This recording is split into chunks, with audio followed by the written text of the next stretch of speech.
حدیث میں ہے کہ داڑیاں بڑھاؤ مونچھیں کٹواؤ. تو ہمارے کچھ حضرات نے اس حدیث کو دیکھتے ہوئے اپنی داڑیاں بڑھا لی، مونچھیں کٹوا لی. لیکن محدثین کو عبداللہ بن عمر رضی اللہ عنہ کا یہ عمل ملا ہے کہ وہ ایک مشت پکڑ کے، ایک مشت نیچے سے جو بڑھ جاتی تھی اس کو کاٹ لیتے تھے. تو فقہ حنفیہ میں یہ مسئلہ ہے کہ ایک مشت کے نیچے جو داڑھی بڑھ جائے اس کو کاٹ دو. یہ دلیل عبداللہ بن عمر سے ملی ہے، ورنہ آپ سے بس اتنی بات ہی ملتی ہے حدیث میں کہ داڑیاں بڑھاؤ مونچھیں کٹواؤ. تو کچھ نے کہا چونکہ حدیث میں اتنی آ گئی ہے لہٰذا بس یہی حکم ہے، اب داڑیاں بڑھاؤ مونچھیں کٹوا دو. بدر ہو گیا، خندق ہو گیا، اور فتح مکہ اور غزوہ خیبر اور کتنے غزوات اور تاریخ بھری پڑی ہے. کہنے کی بات ہے تو یہ تو دو لفظ کی بات ہے. یہ ان کو بھی پتا تھا صرف کہنے کا مسئلہ نہیں ہے. اس لا الہ الا اللہ محمد الرسول اللہ کے بعد جو کچھ کرنا پڑے گا اس کا مسئلہ ہے. کہنا تو کفار مکہ کے لیے کوئی مشکل ہی نہیں تھا، ایک کلمہ ہے اس کو زبان سے کہہ بھی دو تو کیا ہوتا. وہ حد، وہ رکاوٹ جو ہمارے اور کافروں کے درمیان ہے وہ نماز کا پڑھنا یا نماز کا چھوڑنا ہے. پڑھ رہا ہے تو سمجھو ہم میں سے ہے، نہیں پڑھ رہا تو سمجھو ان میں سے ہے. ان بین الرجل و بین الکفر ترک الصلاۃ، ان بندے کے درمیان اور کفر کے درمیان صرف ایک رکاوٹ ہے، ایک حائل ہے، ایک دیوار ہے، اور وہ ہے نماز کا چھوڑ دینا. اگر لوگوں سے میل جول اچھا ہے، لوگوں سے برتاؤ اچھا ہے، معاملات سارے ٹھیک ہیں، عبادات میں ڈنڈی ماری تو بھی پھنسے گا. اور اگر عبادات میں بہت اچھا ہے، نمازی بھی ہے، زکوٰۃ بھی دے رہا ہے، حج بھی کر رہا ہے، روزے بھی رکھ رہا ہے، لیکن ترازو میں غلط تول ہے، زبان میں غلط بول ہے، جھوٹی قسمیں، جھوٹے وعدے، دھوکے، فریب، فراڈ، جھوٹے سرٹیفکیٹ، جھوٹی گواہیاں، 2 نمبر سودا، پھر بھی پھنسے گا. صلی علیک اللہ صلواتا دائما فالعز والفوز ليس إلا فيك.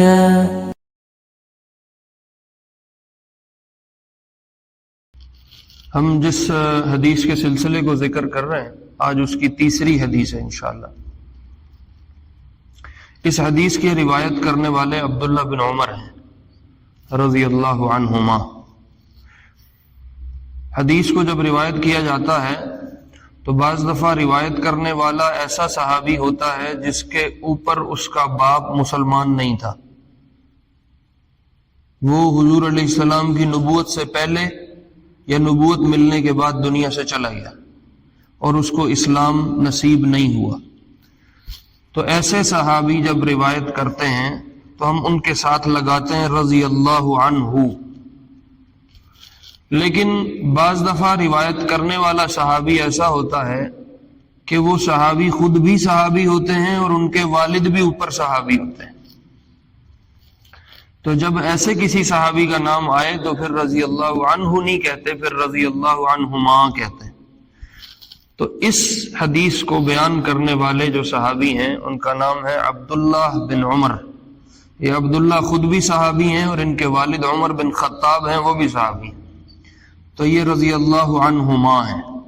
یہ جب ہم حدیث پڑھتے پڑھاتے ہیں تو اس میں ایک چیز آتی ہے اچانک ذہن میں، میں نے کہیں بھی بتاتے ہیں. تو یہ عبداللہ بن عمر رضی اللہ عنہما ہیں. یہ صحابہ میں بڑے مفتیوں میں سے مفتی تھے. سارے صحابہ مفتی نہیں تھے.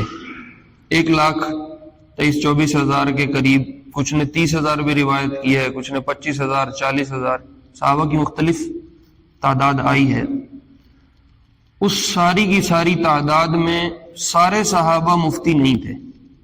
جو فتوے کا کام کرتے تھے ان کی تعداد لکھی ہے علماء نے، کچھ سینکڑے تھی، 300 250 350 روایات مختلف ہیں. تو بہت سارے لوگ صحابہ تھے لیکن مفتی نہیں تھے، فتوے کا کام نہیں کرتے. تو عبداللہ بن عمر جو ہیں، جو اس حدیث کی روایت کرنے والے ہیں، یہ مفتی صحابی تھے. اور صحابہ میں اللہ کے محبوب علیہ السلام کی سنتوں کو تلاش کر کر کے ان پہ عمل کرنے میں مشہور تھے. عبداللہ بن عمر یہ آپ کی سنتوں، جیسے بندہ کسی چیز کے پیچھے نہیں پڑ جاتا، یہ آپ علیہ السلام کی سنتوں کے پیچھے پڑے رہتے تھے کہ کوئی رہ نہ جائے کسی موقع کی. ایسا ان میں جذبہ تھا.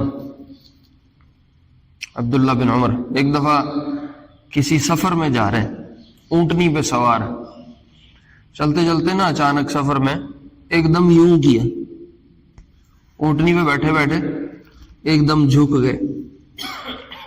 لوگوں نے کہا آپ کو کیا ہوا؟ اب ایک دم جھک گئے. کوئی ایسی چیز نہیں ہے سامنے یا اوپر جس سے آپ خوف کھاتے ہوئے نیچے ہو جائیں.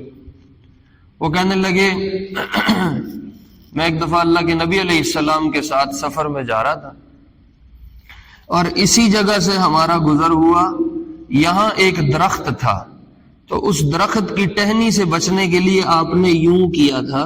اب وہ درخت تو نہیں ہے لیکن آپ کا وہ طریقہ مجھے یاد تھا، اس لیے میں نے بھی یہاں یوں کیا. اتنی چیدہ اور چھوٹی چھوٹی چیزوں کو بھی وہ ڈھونڈ کے رکھتے تھے. عبداللہ بن عمر رضی اللہ عنہ ہمارے دین کو روایت کرنے والے جو صحابہ ہیں جن سے ہمارے تک دین کا اکثر حصہ آیا ہے، اس میں ایک بہت بڑا حصہ عبداللہ بن عمر سے ملا. کچھ صحابہ ایسے تھے کہ ان سے ہمیں بہت سارا دین ملا ہے. کچھ صحابی ہیں ان سے 2 روایتیں ہیں، 4 روایتیں ہیں، 6 روایتیں. کچھ صحابی ہیں جن سے سینکڑوں میں روایات. تو مشہور ہے حدیث میں 4 عبادلہ، عبادلہ اربعہ ان کو کہتے ہیں. 4 عبداللہ تھے جن سے دین کا اکثر حصہ ہمارے پاس آیا، اور چاروں کے چاروں مفتی تھے. عبداللہ بن عمر یہ عمر بن خطاب کے بیٹے، عبداللہ بن عباس یہ حضرت عباس رضی اللہ عنہ کے بیٹے ہیں جو حضور کے چچا زاد بنتے ہیں، اور عبداللہ بن مسعود رضی اللہ عنہ، اور ایک یہ عبداللہ بن عمر، عبداللہ بن عباس، عبداللہ بن مسعود، عبداللہ بن زبیر بن عوام رضی اللہ عنہ کے بیٹے. زبیر بن عوام عشرہ مبشرہ میں سے، اور یہ جو عبداللہ بن زبیر ہیں یہ حضرت عائشہ کے بھانجے ہیں. حضرت عائشہ ان کی خالہ تھیں رضی اللہ عنہا. تو یہ 4 عبادلہ ہیں جو حدیث کو بڑی مضبوطی سے اور بہت کثرت سے روایت کرنے والے ہیں. ان میں سے ایک عبداللہ بن عمر ہے رضی اللہ عنہ. آپ کو مزے کی ایک بات، جب عبداللہ بن عمر کا نام آ گیا ان کا تذکرہ چل پڑا. حدیث میں ہے کہ داڑیاں بڑھاؤ مونچھیں کٹواؤ. تو ہمارے کچھ حضرات نے اس حدیث کو دیکھتے ہوئے اپنی داڑیاں بڑھا لی، مونچھیں کٹوا لی. لیکن محدثین کو عبداللہ بن عمر رضی اللہ عنہ کا یہ عمل ملا ہے کہ وہ ایک مشت پکڑ کے، ایک مشت نیچے سے جو بڑھ جاتی تھی اس کو کاٹ لیتے تھے. تو فقہ حنفیہ میں یہ مسئلہ ہے کہ ایک مشت کے نیچے جو داڑھی بڑھ جائے اس کو کاٹ دو. یہ دلیل عبداللہ بن عمر سے ملی ہے، ورنہ آپ سے بس اتنی بات ہی ملتی ہے حدیث میں کہ داڑیاں بڑھاؤ مونچھیں کٹواؤ. تو کچھ نے کہا چونکہ حدیث میں اتنی آ گئی ہے لہٰذا بس یہی حکم ہے، اب داڑیاں بڑھاؤ مونچھیں کٹوا دو. لیکن محدثین نے اور فقہا نے عبداللہ بن عمر کا عمل دیکھا کہ وہ ایک مشت کے نیچے سے داڑھی کاٹ دیتے تھے، تو پھر انہوں نے یہ فتویٰ دے دیا کہ ایک مشت تک داڑھی بڑھاؤ، اس کے نیچے سے کاٹ دو. تو ہمارے پاس جو مشت کے بعد داڑھی کاٹنے کی دلیل ہے وہ عبداللہ بن عمر کا عمل ہے رضی اللہ عنہ. تو یہ عبداللہ بن عمر رضی اللہ عنہ روایت کرتے ہیں کہ آپ علیہ السلام نے بتایا بنی الاسلام علی 5، اسلام کی بنیاد 5 چیزوں پہ رکھی گئی. تو جو بنیاد ہے، یہ لفظ بنیاد خود بتاتا ہے کہ بنیاد پوری عمارت تو نہیں ہوتی. کیا خیال ہے؟ بنیاد اور عمارت میں فرق ہوتا ہے کہ نہیں ہوتا؟ بنیاد اور چیز ہے اور اس کے اوپر تعمیر ہونے والی عمارت اور چیز ہے. تو بنیاد کا لفظ بتا رہا ہے کہ آگے جو چیزیں بیان ہوں گی وہ اسلام کی بنیاد ہیں، وہ پورا اسلام نہیں ہے۔ جیسے کوئی عمارت کھڑی ہے تو اس کے نیچے ایک بنیاد ہوتی ہے اور اس کے کچھ پلر ہوتے ہیں، ان پلرز کے اوپر چھت ڈالی جاتی ہے، اس چھت کے آ جانے کے بعد، دیواروں کے کھڑے ہو جانے کے بعد، اس کی ڈینٹنگ پینٹنگ کا جو کام ہے وہ ہو جانے کے بعد، ٹائل رنگ روغن لگ جانے کے بعد پھر عمارت مکمل ہوتی ہے۔ تو اس حدیث میں جو 5 چیزیں بیان ہوئی ہیں ان کے بارے میں آپ نے فرمایا یہ اسلام کی بنیاد ہیں۔ یہ بات اس لیے عرض کر رہا ہوں کہ یہ جو 5 چیزیں بیان ہو رہی ہیں، یہ 5 کی 5 چیزیں اب لوگ پورا دین سمجھ بیٹھے، وہ سمجھتے ہیں بس یہ کام کر لیے تو آپ کا دین پورا ہو گیا، آپ کو اور کچھ کرنے کی ضرورت نہیں۔ تو لفظ بنیاد بتاتا ہے کہ یہ پوری عمارت نہیں ہے۔ بنی الاسلام علی 5، اسلام کی بنیاد 5 چیزوں پہ رکھی گئی ہے۔ تو 5 چیزیں کون سی ہیں؟ تو آپ علیہ السلام نے فرمایا ان تشہد اللہ الہ الا اللہ وان محمدا عبدہ ورسولہ۔ ایک تو لا الہ الا اللہ محمد الرسول اللہ کی گواہی دینی ہے، یہ سب سے پہلی بنیاد ہے۔ ظاہر ہے اس کے بغیر تو ایمان میں داخلہ ہی نہیں ہے، اسلام میں داخلہ ہی نہیں ہے۔ پہلی بنیاد جو دی ہے وہ لا الہ الا اللہ محمد الرسول اللہ کی گواہی دینا، زبان سے کہنا نہیں، گواہی دینا۔ یاد رکھنا، زبان سے کہنا نہیں، گواہی دینا۔ زبان سے کہنے میں اور گواہی دینے میں فرق ہے۔ زبان سے کہنے کو عربی زبان میں قول کہتے ہیں، قول، اور گواہی دینے کو عربی زبان میں شہادت کہتے ہیں۔ تو آپ علیہ السلام فرما رہے ہیں ان تشہد اللہ الہ الا اللہ، یہ گواہی دو کہ اللہ کے سوا کوئی معبود نہیں اور محمد صلی اللہ علیہ وسلم اللہ کے بندے اور رسول ہیں۔ صرف یہ بات کہنی کافی نہیں ہے، کہنا تو بہت آسان ہے۔ کسی کافر کو کہو یار یہ کلمہ بول دو، اس کے بولنے سے کیا ہو جائے گا؟ لا الہ الا اللہ محمد الرسول اللہ، اس سے کیا ہو؟ کچھ بھی نہیں ہو، کو آسمان سر پہ گر پڑے گا۔ تو کہہ دینے کا مسئلہ نہیں ہے۔ اگر صرف کہہ دینے کا مسئلہ ہوتا نا تو اتنی جنگیں لڑنے کی ضرورت نہیں تھی۔ غزوہ احد ہو گیا، بدر ہو گیا، خندق ہو گیا، اور فتح مکہ اور غزوہ خیبر اور کتنے غزوات اور تاریخ بھری پڑی ہے۔ کہنے کی بات ہے تو یہ تو 2 لفظ کی بات ہے۔ یہ ان کو بھی پتا تھا صرف کہنے کا مسئلہ نہیں ہے۔ اس لا الہ الا اللہ محمد الرسول اللہ کے بعد جو کچھ کرنا پڑے گا اس کا مسئلہ ہے۔ کہنا تو کفار مکہ کے لیے کوئی مشکل ہی نہیں تھا، ایک کلمہ ہے، اس کو زبان سے کہہ بھی دو تو کیا ہوتا۔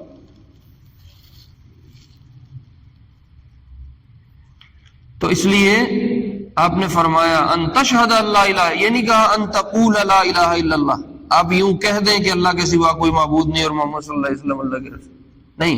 ان تشہد اللہ الہ الا اللہ، تم یہ گواہی دو کہ اللہ کے سوا کوئی معبود نہیں اور محمد صلی اللہ علیہ وسلم اللہ کے رسول ہے۔ شہادت کیا ہے؟ گواہی کیا ہے؟ کہ جو بات زبان سے کہہ رہے ہو اس کا یقین دل میں اترے اور دل سے نیت پیدا ہو جو انسان کو عمل پہ کھڑا کرے، اس کو عربی میں شہادت کہتے ہیں۔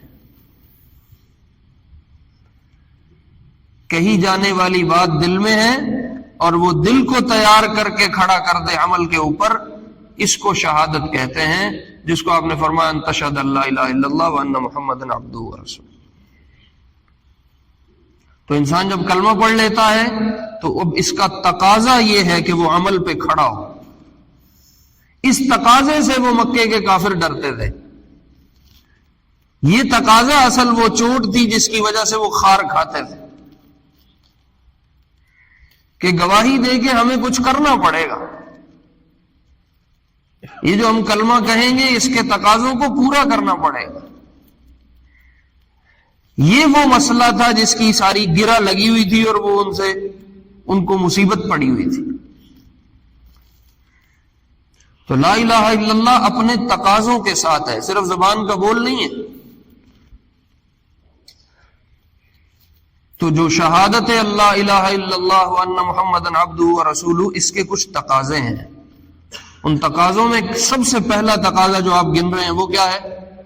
وَأَن تُقِيمَ الصَّلَاةَ. پہلا تقاضا یہ ہے کہ تو نماز پہ کھڑا ہو جائے. اس لیے اس کو اسلام کی بنیاد میں گنا ہے. جس پہ بلڈنگ اور عمارت کھڑی ہوگی، جس پہ ساری بیس ہے، اس میں پہلی چیز جو آپ نے گنی شہادت اللہ الہ کے بعد، وہ کیا ہے؟ نماز کو قائم کرنا ہوگا. نماز پڑھنا نہیں، نماز ادا کرنا نہیں، نماز کو قائم کرنا ہے. قائم کرنے میں ادا کرنے میں بڑا فرق ہے. ہم لوگ تو قائم کیا کرنا، ادا بھی پوری نہیں کرتے. ہماری تو ادائیگی بھی ادھوری ہے. مولانا زکریا رحمۃ اللہ علیہ نے لکھا ہے کوے کی سی ٹھونگ مارتا ہے. ہم سجدہ نہیں کرتے، ہم کوے کی سی ٹھونگ مارتے. ہمارے پاس ٹائم نہیں. 90% مجمع سرے سے پڑھتا ہی نہیں ہے. تو خالی لا الہ الا اللہ کا کیا فائدہ جب تک اس کے تقاضوں کو پورا نہ کیا گیا. وہ اسلام کیسے پورا ہے جس میں بنیادی چیزیں پوری نہیں ہے. 90% مجمع بے نمازی ہے. اور آپ کو عجیب بات بتاؤں، سوائے ابو حنیفہ رحمہ اللہ کے، امام مالک، امام شافعی، امام احمد بن حنبل اور ابو حنیفہ، یہ 4 امام ہیں جن سے ہم اپنی فقہ لیتے ہیں اور ہم اپنا دین لیتے ہیں، جس پہ ہم عمل کرتے ہیں. سوائے ابو حنیفہ کے تینوں ائمہ کا یہ فتویٰ ہے کہ جو جان بوجھ کے نماز چھوڑ رہا ہے یہ مرتد ہے اور اس کا قتل واجب ہے.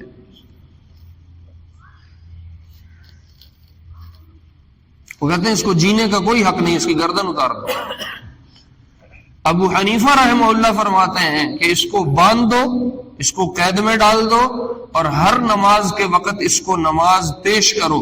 اگر قبول کر لے تو ٹھیک ہے، نہیں تو 3 دن کے بعد سر اتار دو. یا جب تک نماز پہ نہ آئے اس کو قید میں ڈال کے رکھو. اس کو آزاد جینے کا حق نہیں ہے. اور یہ وہ ائمہ خود سے نہیں کہہ رہے، یہ ائمہ وہ خود سے نہیں کہہ رہے، اس کے پیچھے دلیل ہے. دلیل کیا ہے؟ اللہ کے نبی علیہ السلام کی صحیح روایت ہے، آپ کی صحیح حدیث ہے. حضور علیہ السلام نے ارشاد فرمایا ان العہد الذی بیننا وبینہم ترک الصلاۃ. وہ حد، وہ رکاوٹ جو ہمارے اور کافروں کے درمیان ہے وہ نماز کا پڑھنا یا نماز کا چھوڑنا ہے. پڑھ رہا ہے تو سمجھو ہم میں سے ہے، نہیں پڑھ رہا تو سمجھو ان میں سے ہے. ان بین الرجل وبین الکفر ترک الصلاۃ. ان بندے کے درمیان اور کفر کے درمیان صرف ایک رکاوٹ ہے، ایک حائل ہے، ایک دیوار ہے، اور وہ ہے نماز کا چھوڑ دینا. اس لیے عمر بن خطاب، معاذ بن جبل، علی بن ابی طالب،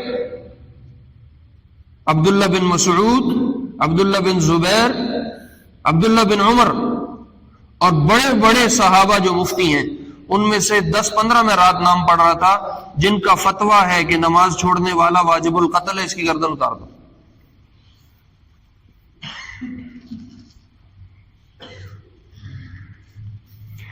اور جو 10% مجمع نماز پڑھتا ہے وہ نماز نہیں پڑھتا. وہ زکریا رحمہ اللہ والی بات، وہ ٹھونگے مارتے ہیں، سر سے اتارتے ہیں نماز کو، وہ پڑھتے نہیں ہیں. وہ اقامت صلاح نہیں ہے، سر سے اتارنے والی بات. میرے عزیزوں، میرے پیارو، یہ نماز مسئلوں کا حل تھی. اب یہ نماز ہی سب سے بڑا مسئلہ ہے. جس سے مسائل حل ہونے تھے اب وہ نماز ہی سب سے بڑا مسئلہ ہے. اس لیے نماز کو قائم کرنا ہے. قائم کرنے کا مطلب کیا ہے؟ اس کو اس کے ارکان کے ساتھ، شرائط کے ساتھ اطمینان کے ساتھ ادا کرنا، پورا رکوع ہو، پورا سجدہ ہو، پورا وضو ہو۔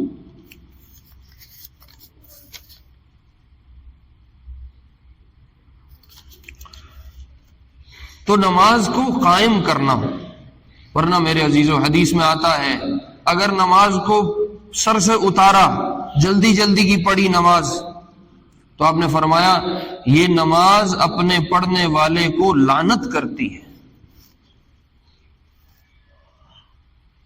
اتعسک اللہ کما اتعستنی، جیسے تو نے مجھے خراب کیا ہے اللہ تجھے خراب کرے، جیسے تو نے مجھے برباد کیا ہے اللہ تجھے برباد کرے۔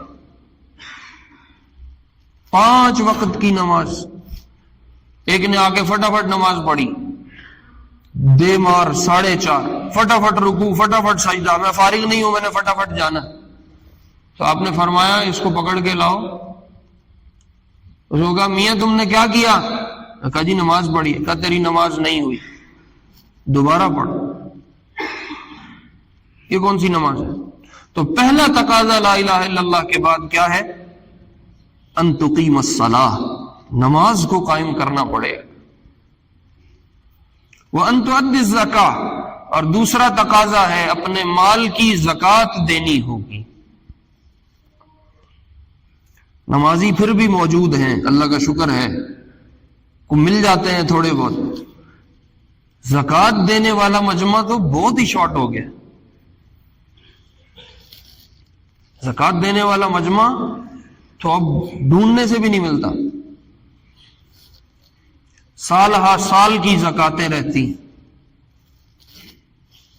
جبکہ زکوٰۃ فرض ہے۔ والذین یکنزون الذهب والفضة، جو سونا اور چاندی جمع کر کر کے جوڑ جوڑ کے رکھتے ہیں، یہ ایک مزاج ہے،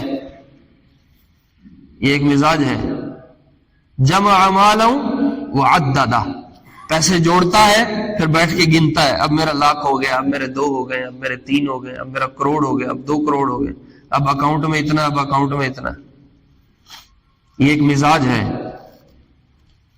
یحسب ان مالہ اخلدہ، جوڑ جوڑ کے رکھ کے بیٹھا خوش ہوتا رہتا ہے کہ اب پیسے آ گئے ہیں، اب تو زندگی لمبی ملے گی، اب تو مزے کی زندگی آئے گی۔ اللہ اکبر۔ تو قرآن نے کہا جو سونا چاندی کو جمع کر کر کے رکھتے ہیں، وَلَا يُنْفِقُونَهَا فِي سَبِيلِ اللَّهِ، اور ان کی زکوٰۃ ادا نہیں کرتے، فَبَشِّرْهُمْ بِعَذَابٍ أَلِيمٍ، ان کو عذاب کی خبر نہ سناؤ، ان کو عذاب کی خوشخبری سناؤ۔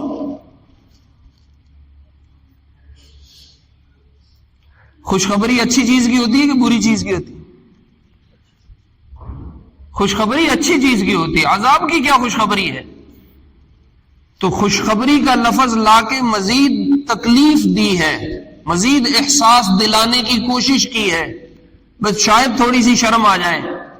بشرہم بعذاب علیم، ان کو عذاب کی خوشخبری سناؤ۔ عذاب کیا ہوگا؟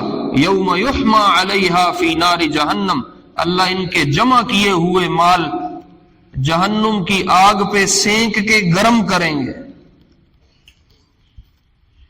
جہنم کی آگ پہ ان کے جمع کیے ہوئے مال کو سینکا جائے گا، گرم کیا جائے گا۔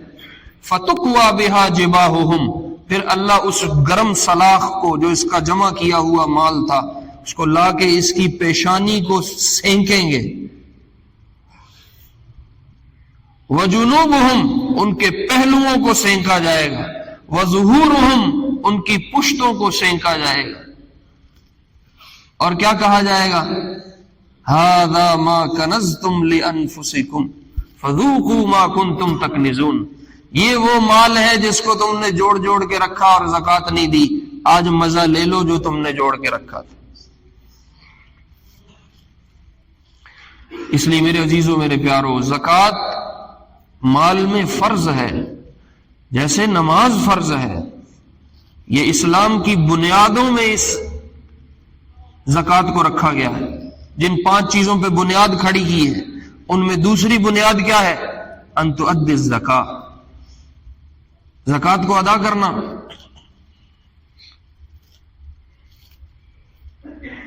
زکوٰۃ کا ادا کرنا، اپنا اپنا حساب کر کے پچھلے جتنے سالوں کی زکوٰۃ رہتی ہے وہ اللہ کا مال میں حق ہے. اگر وہ یوں ہی چلا گیا تو جو میں نے آیات ابھی آپ کو سنائی ہیں، خدا نخواستہ یہ آیات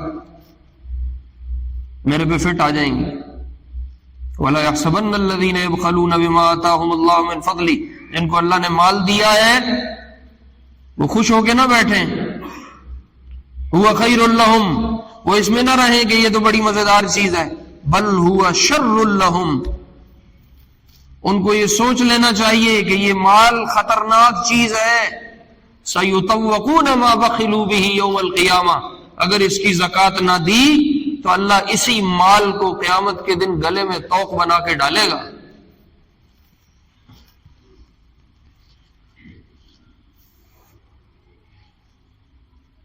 تو قیامت میں مصیبت کو پڑھنے سے بہتر ہے یہاں زکوٰۃ دے لو. ان تؤدی الزکاۃ، یہ دوسری چیز ہے. تیسری چیز فرمائی وتصوم رمضان، رمضان کے روزے رکھنا آنے والا ہے. اور چوتھی چیز فرمائی وتحج البیت ان استطعت الیہ سبیلا، اور اللہ کے گھر کا حج کرنا اگر تیرے ذمے ہو، اگر تیری استطاعت ہو، اگر تو جا سکتا ہو. آپ نے فرمایا جو جا سکتا ہے اس کے لیے راستہ ٹھیک ہے، اس کے لیے پیسے اسباب موجود ہیں، اور پھر نہیں جاتا، اگر بغیر حج کیے مر گیا تو اللہ کا نبی اس بات سے بری ہے کہ چاہے وہ یہودی ہو کے مرے، چاہے وہ عیسائی ہو کے مرے، نبی اپنی بات بتا چکا ہے، پہنچا چکا ہے. اس لیے جس کے ذمہ حج ہے اپنے حج کی فکر کرے. جوڑ جوڑ کے رکھنا اپنے سر پہ باندھنے والی بات ہے، اس بوجھ کو ادا بھی کرنا ہوگا. تو یہ وہ 5 باتیں ہیں جن پہ فرمایا اسلام کی بنیاد رکھی گئی ہے. ان میں سے ایک شہادت ہے، اور شہادت کے بعد 4 کام ہیں: نماز کا قائم کرنا، زکوٰۃ کا ادا کرنا، رمضان کے روزے اور حج کرنا. اور یہ چاروں کی چاروں چیزیں جن پہ بنیاد رکھی گئی، یہ وہ چیزیں ہیں جن کو اللہ نے اپنے ساتھ جوڑ کے رکھا ہے. نماز اللہ کا کام ہے، زکوٰۃ اللہ کا کام ہے، روزے اللہ کا کام ہے، حج اللہ کا کام ہے. دین میں نا 2 طرح کے حکم ہیں. کچھ وہ حکم ہیں جو خالص اللہ کے لیے ہیں، کچھ وہ حکم ہیں جن میں ساتھ معاملہ لوگوں کے ساتھ بھی ہے. تو جو خالص اللہ کی چیزیں ہیں ان کو عبادات کہتے ہیں، اور جو لوگوں سے متعلقہ وابستہ چیزیں ہیں ان کو معاملات کہتے ہیں. تو ایمان کے لانے کے بعد عبادات بھی فرض ہیں اور معاملات کا درست رکھنا بھی فرض ہے.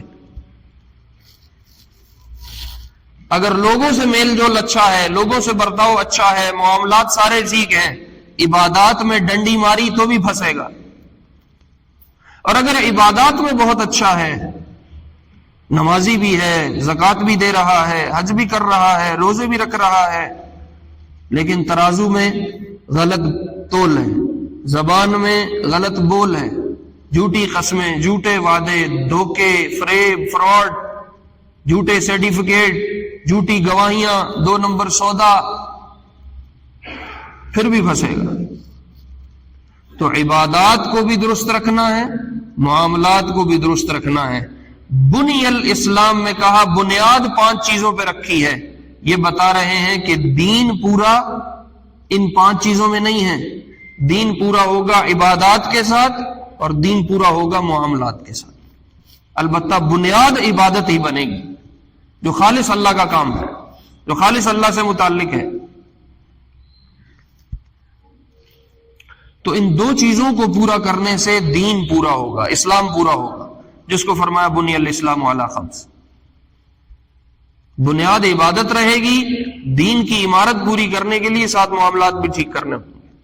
اب بدقسمتی یہ ہے میرے عزیزوں، میرے پیاروں، کہ لوگ عبادات کو تو دین سمجھتے ہیں، معاملات کے ٹھیک کرنے کو دین ہی نہیں سمجھتے. ہر سال نفری عمرہ بھی کر رہا ہے، ترازو میں ڈنڈی مارتا ہے. صف اول کا نمازی ہے، زبان سے جھوٹ بولتا ہے. داڑھی رکھی ہوئی ہے، جھوٹی قسمیں کھاتا ہے. یہ بدقسمتی ہے کہ ہم دین کو صرف عبادات میں سمجھ بیٹھے ہیں. نہیں، عبادات ہمارے دین کی بنیاد ضرور ہیں، پورا دین نہیں ہے. دین پورا تب ہوگا جب اللہ سے متعلق امور بھی پورے ادا ہوں، مخلوق سے امور بھی جو متعلق ہیں وہ پورے ادا ہوں. یہ ہے ان تشہد اللہ الہ الا اللہ. یہ لا الہ الا اللہ کے تقاضے تھے. یہ وہ مسئلہ تھا جو مکے کے کافروں کو مصیبت بنا ہوا تھا. اس پہ جنگیں ہو رہی تھیں، ورنہ زبان سے بولنا کوئی مسئلہ نہیں ہے. لا الہ الا اللہ محمد رسول اللہ، تو جتنی تو مرضی بول دو، اسے کیا ہوتا ہے؟ ہمارا میرے رشتہ داروں میں بھی بہت سارے لوگ ابھی بھی غیر مسلم ہیں، انہوں نے کلمہ نہیں پڑھا ہوا. سگا میرا چاچا ہے، کئی دفعہ شغل میں اس کو کہو چاچا کلمہ پڑھ لے تو وہ کہتا پتر جنی والی مرضی پڑھا لے. کلمہ پڑھن نال کی ہے؟ لا الہ الا اللہ میرے کو جنی والی مرضی کھا لے. مسئلہ زبان سے کہنے کا نہیں ہے، مسئلہ تو ہے جو عمل پہ کھڑا ہونا پڑے گا. تو اس لیے میرے عزیزوں، میرے پیاروں، کلمے کا پڑھ لینا کافی نہیں ہے. جو کلمے کے تقاضے ہیں ان کو سیکھ کے سمجھ کے ان کو ادا کرنا، یہ اس کلمے کا حق ہے. اس کے بعد ایمان اسلام پورا ہوگا، ورنہ پورا نہیں ہوگا. اللہ رب العزت ہمیں اپنا دین سیکھ کے عمل کرنے کی توفیق نصیب فرمائے، سنت عطا فرمائے.